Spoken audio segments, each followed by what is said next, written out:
O homem tem 5 sentidos, mas os 2 sentidos que prevaleceram ao longo da história foram a audição e a visão. Não que os outros sentidos não sejam importantes, mas não tiveram um desenvolvimento tão grande quanto a visão e a audição. Um cachorro tem um olfato milhões de vezes mais desenvolvido do que o homem. Nós não conseguimos desenvolver o olfato, nosso olfato é de quinta, né? Então, assim, o nosso sistema de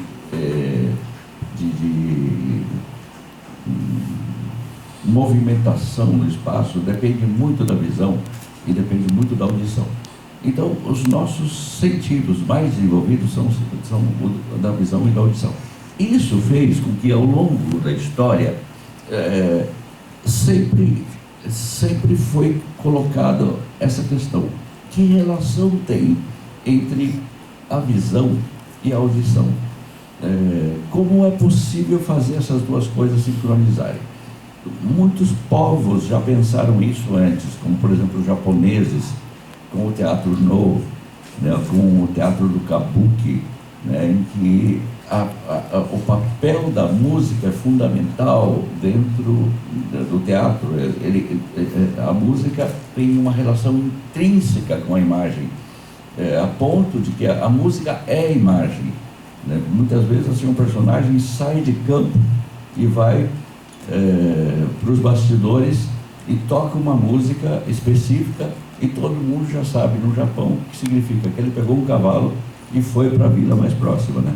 Quer dizer, a música, de certa forma, já substitui a imagem. Há uma relação muito intrínseca entre esses 2 sentidos. O Kabuki também, a ópera de Pequim, na China, quer dizer, sempre pensaram isso, né? Como é que é possível pensar um espetáculo que seja realmente audiovisual, né? Onde o áudio é essencial, a imagem é essencial também, e um não repete o outro, né? Um não é redundante com relação ao outro, quer dizer, cada um está dizendo algo que o outro não pode dizer.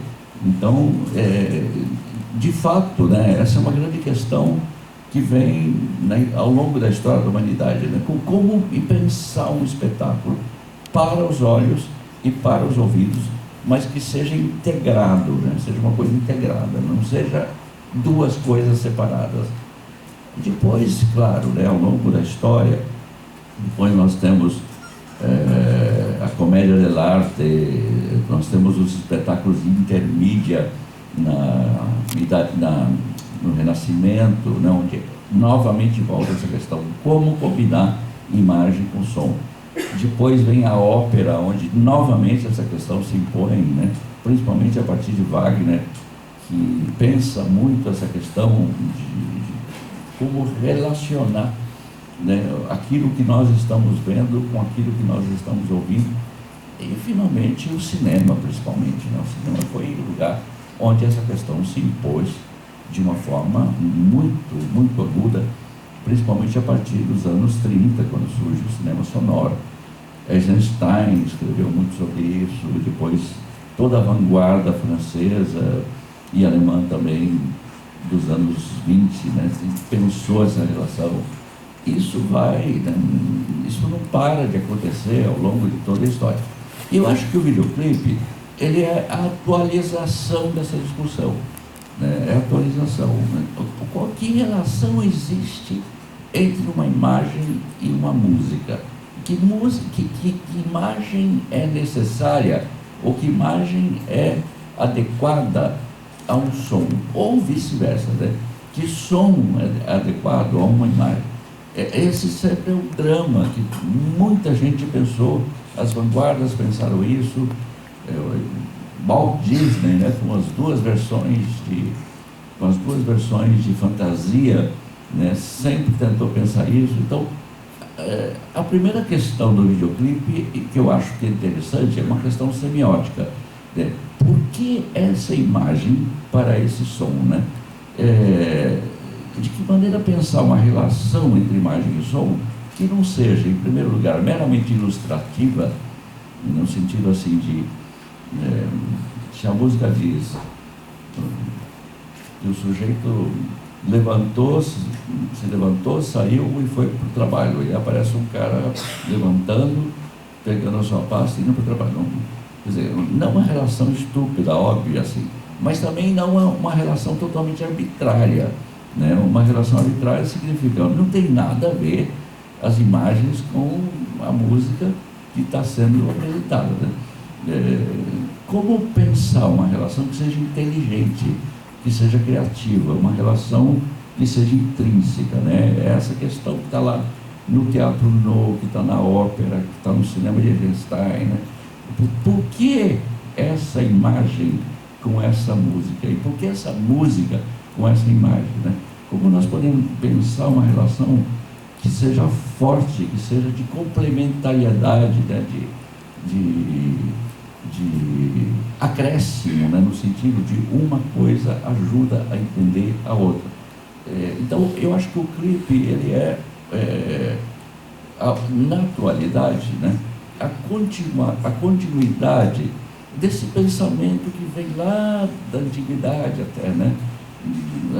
Dessa velha tentativa de pensar essa sinestesia da imagem com o som, essa sinestesia. Por que essa imagem com esse som, né?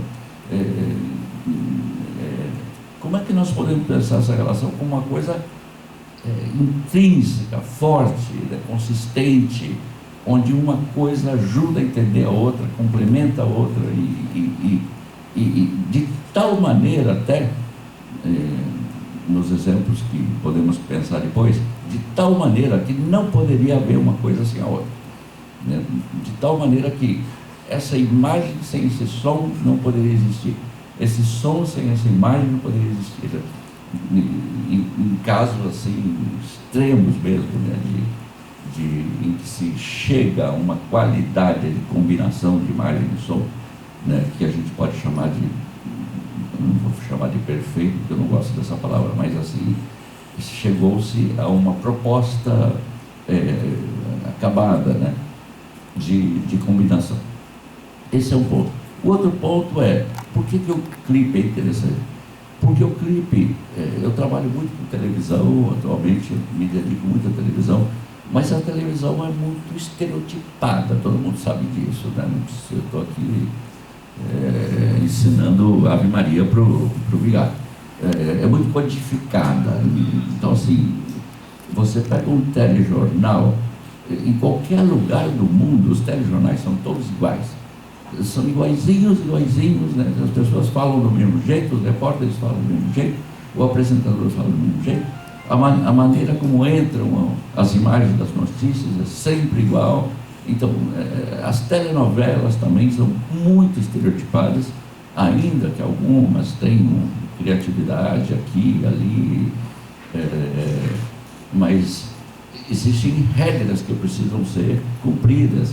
A cada 2 minutos e meio precisa acontecer alguma coisa muito forte, né, para as pessoas acordarem e, de repente, né, um flagrante, né, um crime, um adultério, alguma coisa, porque para manter a audiência sintonizada, porque senão as pessoas pegam o controle remoto e mudam de canal, né? Então, a televisão tem assim uma série de padrões muito oficializados e ninguém tem coragem de romper esses padrões, né? A televisão é muito tímida, né? Diferentemente de outros meios como o cinema, a literatura, a televisão tem medo de ousar, até por causa dos pesados orçamentos de investimentos econômicos, né, que estão ali por trás, e também porque é o meio mais vigiado politicamente, né, socialmente, porque é o que socialmente mais as pessoas veem. Então, a televisão tem tanto controle, né, que ela tem medo de ousar, ela não ousa. Então, o interessante para mim é que dentro do mundo da televisão, o lugar onde houve experimentação, onde houve inovação, foi o videoclipe. O videoclipe foi assim, como se fosse assim um oásis dentro da televisão. porque o videoclipe é um produto de televisão, originalmente, né? Originalmente o clipe foi inventado como um promocional de disco. A indústria fonográfica, ao lançar um disco, escolhia uma faixa e contratava uma empresa de vídeo ou um realizador para fazer um videoclipe, e esse videoclipe era distribuído gratuitamente, né, para as televisões, para patrocinar a venda do disco. Foi uma grande ideia, assim, em termos de merchandising, né, de mercado, porque, de um lado, a televisão ganhava um produto para mostrar, né, para poder exibir, de graça, não precisava pagar para exibir esse trabalho, e que sempre era uma coisa de muita visibilidade. Imagina uma Madonna, né, um clipe da Madonna, né, todo mundo queria ver. E a televisão recebia de graça e podia pôr. Por outro lado, era muito interessante para a indústria fonográfica também, porque era uma publicidade que não era paga. Ao contrário, né, de um spot publicitário da Volkswagen ou da Bombril, né, onde cada segundo custa uma fortuna na televisão, o clipe era uma propaganda de um disco, onde a indústria fonográfica não pagava nada pela exibição, né? Então, ganhava-se dos dois lados, num certo sentido, né? Era interessante para os dois lados. Mas isso foi mudando com o tempo, né? Com o tempo isso foi mudando, no sentido assim, de que o clipe foi virando um espaço, até porque, pelo fato de não haver uma regra, né? Talvez o videoclipe seja o único meio que não é codificado, né? Que não tem como, eu falei para vocês, a telenovela, o telejornal, o sitcom, né? Que tem regras de funcionamento, que tem modos já estereotipados, né, de fazer. O clipe não tem isso. Se eu perguntar para vocês o que é um videoclipe, é quase impossível de dizer assim, em termos da mesma forma como a gente fala sobre uma telenovela, um sitcom. É muito difícil, porque um clipe pode ser qualquer coisa. Ele pode ser qualquer coisa, depende da inteligência, da ousadia de quem está realizando. Com o tempo, com o passar do tempo, o clipe foi se livrando de uma série de amarras que tinha. Por exemplo, o clipe não tem que ter necessariamente a imagem ou as imagens da banda ou do cantor. O clipe começou a se liberar um pouco, né, dessa imagem da estrela, e muitos videoclipes não tem, simplesmente não tem imagem da banda, não tem imagem nenhuma. O Prince tem um clipe que ele mesmo fez, Sign of the Times, que é um clipe onde a única coisa que você vê na tela durante o clipe inteiro é a própria letra da música. Então, ele pegou a letra da música e pôs na tela. Claro que essa letra trabalhada com efeitos gráficos extraordinários, é lindo ver, né, a letra aparecendo com 1000 efeitos gráficos, mas o príncipe aparece, né? O Chemical Brothers é uma banda que é conhecida porque ela nunca aparece nos clipes. Ela nunca aparece. Aparece sim, mas em 3 ou 4 frames, né, muito rapidamente. O que importa é construir uma narrativa, né? Construir uma narrativa. O Spike Jonze tem um vídeo que se chama um videoclipe, esqueci o nome, que é uma performance de uma bailarina. O clipe é uma performance, na verdade uma competição de acrobacia entre duas mulheres num campo onde a música é o que elas estão dançando. A música está como fundo para elas dançarem. E ao momento em que a bailarina principal está no estúdio, no camarim, e está se arrumando, e tem no camarim um monte de coisa, e tem uma foto, né? Tem um retrato dos Chemical Brothers. É o único momento em que eles aparecem, quer dizer, é uma coisa discreta, como nos filmes do Hitchcock. Você sabe que o Hitchcock aparecia nos filmes, ele tinha essa mania de aparecer nos filmes, mas ele aparecia assim, né? Quase que invisivelmente, né? Um monte de gente tentando pegar um ônibus, e ele também estava no meio ali tentando pegar um ônibus, né? Era uma mania dele de aparecer sem aparecer.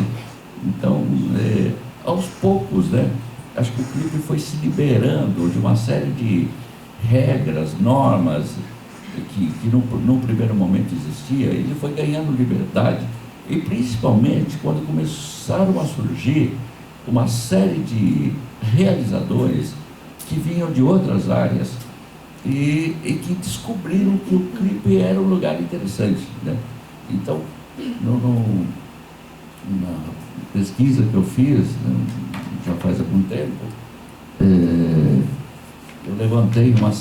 eu fiz um levantamento de uma série de artistas importantíssimos de vários campos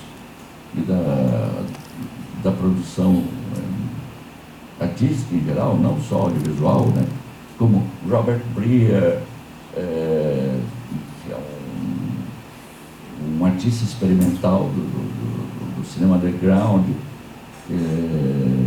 William Wegman foi um dos primeiros pioneiros da videoarte, Michelangelo Antonioni, né, que é um dos inventores do cinema moderno, que fez clipes para uma cantora italiana chamada Gianna Nannini, o artista plástico Robert Longo, Andy Warhol, inclusive, né, que é o pai da pop art, que muitos consideram que é um dos precursores do videoclipe, porque ele fez vários vídeos com a banda Velvet Underground, de que ele era o patrocinador. E depois passou a fazer clipes também para os Cars, Tony Ausler, John Logue, uma pioneira também da videoarte, Charles Atlas, que é o mestre da videodança, e assim por diante, né? Jeb Cohen, grande nome da videoarte norte-americana, que fez clipes em forma de documentários. Por exemplo, documentários sobre os sem-teto de Nova York, né? O coreógrafo francês Philippe Bikoff. Quer dizer, você tem... o clipe começou a ganhar uma legitimidade, começou a ganhar uma maioridade a partir de um certo momento. Ele deixou de ser simplesmente como se chama isso? Um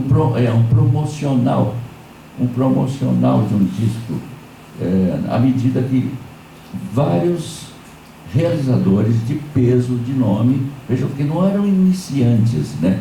O clipe não era mais feito por gente que está começando e que tem o sonho de um dia chegar a fazer uma longa-metragem, ganhar a Palma de Ouro em Cannes. Não, o clipe passou a ser feito por gente que já ganhou a Palma de Ouro em Cannes, né? E que descobriu que era um lugar, um espaço onde era possível experimentar de uma forma livre e ter recursos para fazer isso, né? Porque isso que é interessante, né? O clipe é um formato curto, sempre um formato curto, mesmo quando é longo, mesmo quando longo, ele é curto, o que permite uma concentração da expressividade. Porque vocês imaginem como é possível ser criativo fazendo uma novela de 250 capítulos, né? Não dá para ter inteligência, né, o tempo todo, impossível. Não é possível ser tão inteligente em 250 capítulos. Mesmo um filme de 2 horas, é difícil você concentrar a criatividade. Agora, imagine um formato que tem 3 a 4 minutos, em que você tem recursos financeiros, recursos tecnológicos para fazer, né? Então, é possível concentrar ali uma criatividade, é possível pensar falar, é possível elaborar frame por frame até, né? Muitos clipes são feitos elaborando frame por frame. Eu vou depois mostrar para vocês um clipe que seguiram, né, se for possível, se tiver tempo, um clipe que tem apenas, não me lembro, eu vou ter que pegar aqui, acho que 16 segundos de filmagem, nada mais que isso. E com 16 segundos de filmagem, plano por plano, não plano por plano não, porque é um plano só, frame por frame, né? Você pensar como que cada frame vai funcionar. Então, assim, essa concentração é uma coisa muito interessante. Essa possibilidade de você ficar meses pensando, trabalhando na mesa de montagem, na edição, pensando como combinar essas coisas todas para produzir 3 minutos de resultado final. É impressionante, né? Acho que é o único formato que te dá a liberdade total, porque não tem regra nenhuma sobre como tem que ser.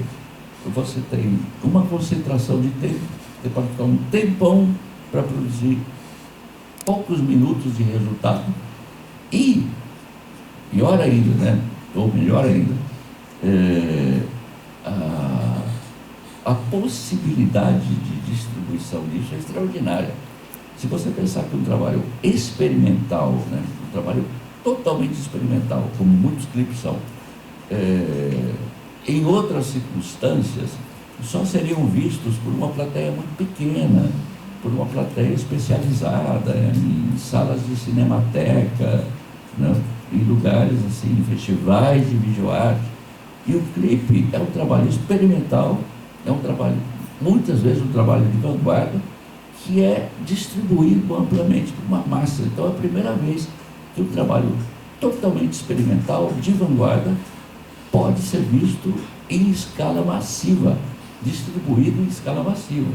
Então tem coisas aí, né, que é preciso considerar no videoclipe e que muitas vezes as pessoas não prestam muita atenção. Tem algo aí nesse formato que é de uma originalidade pouco entendida até agora, viu?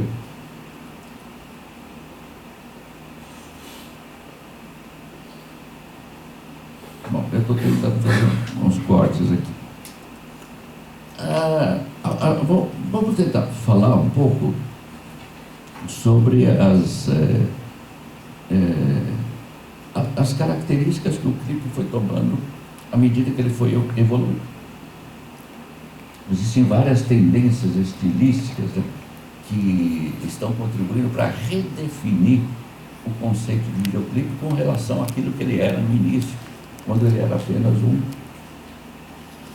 promo, né, como alguém disse aí, um promo.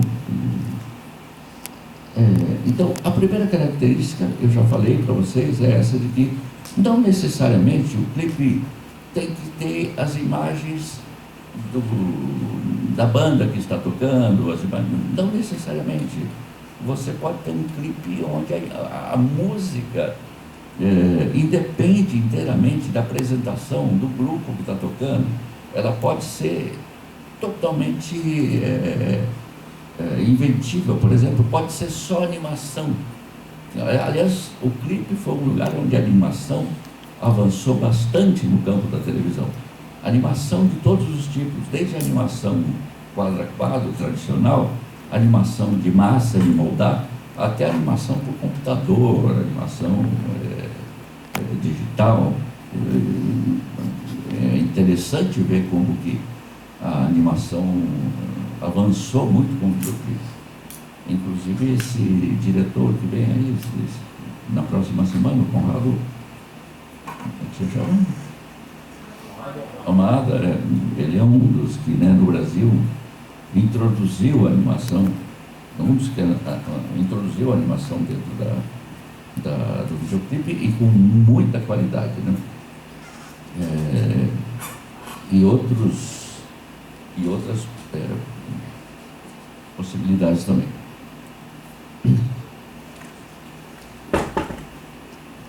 Bom, isso a gente pode verificar nos clipes, né?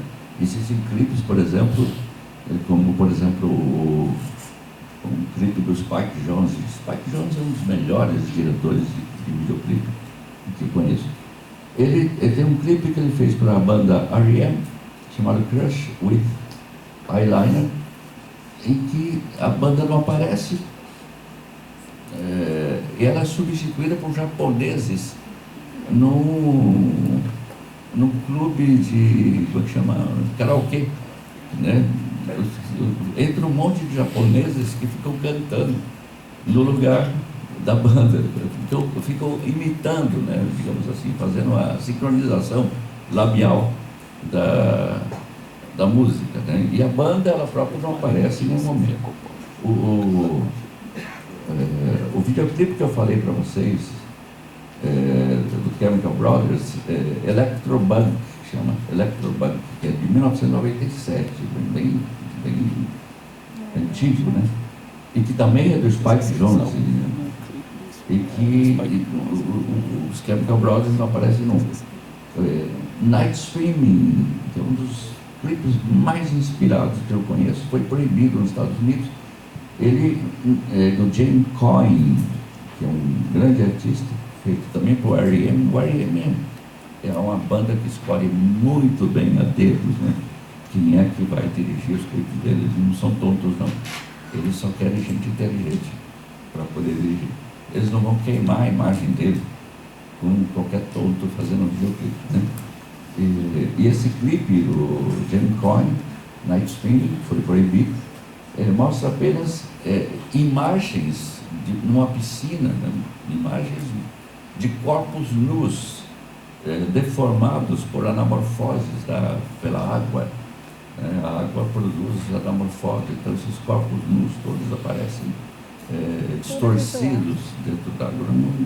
A banda não aparece em nenhum momento. E assim vai, né? Até chegar ao caso que eu falei para vocês, extremo, que é do Prince, com Sign of the Times, que é só a letra da música. Outra tendência do clipe é um abandono, uma certa rejeição às regras do bom fazer. A publicidade tem um jeito de fazer direitinho, né? A publicidade descobriu uma série de regras, de técnicas, né? De fazer, e que eles nem contam, não, são segredos de Estado, nem não passam para frente. É um jeito de fotografar, um jeito de iluminar, e tudo, onde as coisas todas aparecem bonitas, né, sofisticadas. E o clipe um pouco que quebra com essas regras, né? Essas regras do bom fazer, né? Que são herdadas da publicidade, do cinema comercial e assim por diante. O que importa no clipe é uma certa energia que se imprime ao fluxo audiovisual, algo assim como uma fúria desconstrutiva e libidinosa, né? Que sacode, dissolve as formas, aquelas formas bem definidas, né? Que são impostas pelo aparato técnico. A tecnologia é feita para produzir uma imagem bonita, e o clipe parece que vai na direção contrária. Como eu posso fazer uma imagem feia, né? Como que eu posso desfocar? Como eu posso riscar a imagem? Né? Como eu posso indefinir? E existe eu estou falando, claro, de videoclipes mais ousados, não estou falando dos banais, né? Mas existe um espírito de desconstruir essa imagem bonita do audiovisual, essa imagem que a gente vê no cinema de Hollywood, nas telenovelas, na publicidade, né? Riscar essa imagem, profanar essa imagem, né? Destruir essa imagem. Então, no lugar da competência profissional ou da demonstração de um bom aprendizado das regras, dos truques do audiovisual, o que a gente tem hoje é uma espécie assim de retorno a um primitivismo deliberado, quer dizer, a imagem suja, a imagem mal iluminada, mal ajustada, mal focada, granulada, né? O corte na rebarba, a câmera sem estabilidade, sacudida por um terremoto, quer dizer, todas essas regras são mandadas ao vinagre. Se fazer um bom videoclipe é um pouco ser ousado também, né? Riscar a imagem, estragar a imagem e ir na direção contrária daquelas